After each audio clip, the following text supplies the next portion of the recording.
রায়ের কথা ৫-৭ বছর আগে আসলে চিন্তা করি নাই যে একটা রায় আসতে পারে। তো এটা অবশ্যই যে পরিবর্তিত পরিস্থিতিতে সম্ভব। তবে এখনো অনেকগুলো স্টেপ বাকি আছে, সেগুলো যাতে দ্রুত সম্পন্ন হয় সেটা আমাদের চাওয়া থাকবে। আমরা আমরা আসলে প্রায় ৫.৫ বছর হয়ে যাচ্ছে যে আমরা এটা নিয়ে আসি। আবার আরো কতদিন লাগবে এটা আমরা জানি না। তো এটা যত দ্রুত শেষ হবে এবং এটা একটা দৃষ্টান্ত হিসেবে উপস্থাপন হবে, যাতে ভবিষ্যতে তারপর যাতে এই ধরনের কোনো প্রয়োজন যাতে না হয়। সেই জন্য আসলে আমাদের চাওয়া ওইটাই নিয়ে যে যত দ্রুত সম্ভব বাকি যে স্টেপগুলো সেগুলো সম্পূর্ণ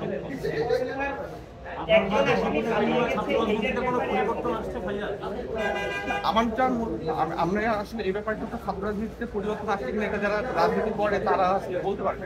বাট অবশ্যই আমরা সবসময় চাই যাতে অন্তত যেই পরিণতি একবার আমরা ফাঁদে হয়েছে তাদের তার কোনো অবস্থাতেই যাতে আর কোনো শিক্ষার্থী যাতে না হয়, এটা যে কোনো পরিস্থিতিতেই যেন নিশ্চিত করার জন্য অবশ্যই আমরা চাবো যাতে সরকারের এবং যারা ছাত্র সংগঠনগুলো আছে তারা যাতে এই জিনিসটা নিশ্চিত করে যাতে কারোর পরিণতি একরকমের না হয়। দেশ জুড়ে তোলপা ওয়ালটন ফ্রিজ কিনে আপনিও হয়ে যেতে পারেন মিলেনিয়ার। আসলে আমি তো আসলে কখনো যে নিজের পোর্টফোলিওতে রাখছি বা ভয় পাইছি ব্যাপারটা এমন না। বাট অবশ্যই এখানে অনেক ধরনের গ্রেড ছিল, যেহেতু আমরা বুয়েটের হয়তো আমাদের রাজনীতি ছিল না, বাট আশেপাশে যে বিভিন্ন বিশ্ববিদ্যালয়গুলো ছিল সেইখানে বেশ ভালো রকমের একটা ইউনিটি ছিল। এবং একই সাথে আমাদের যেই গত বছরের এই মার্চ মাসেই যখন একটা ছাত্রলীগের কয়েকজন যখন বুয়েটে ঢুকে তখন একটা যে আন্দোলন হয়, সেই তারপরে সময়টাতে আমাদের সবারই একটা ভূমিকার মধ্যেই ছিলাম। তো তারপরে আসলে যাই হোক ৫ আগস্টের পরে সেটা থেকে মুক্তি পেয়েছি।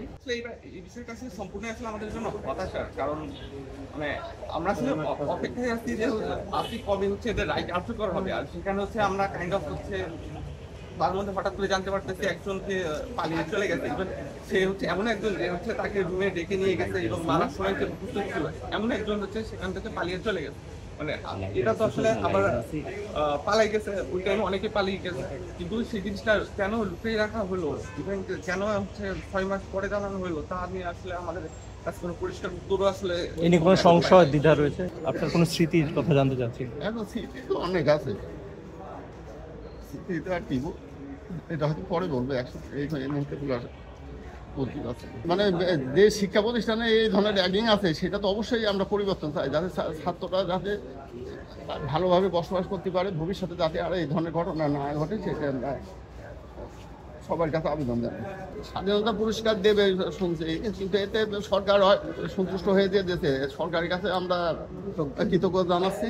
হ্যাঁ, হয়তো তাকে এটা রাষ্ট্রীয়ভাবে স্বীকৃতি দিতেছে, এটাই আমরা গর্বিত।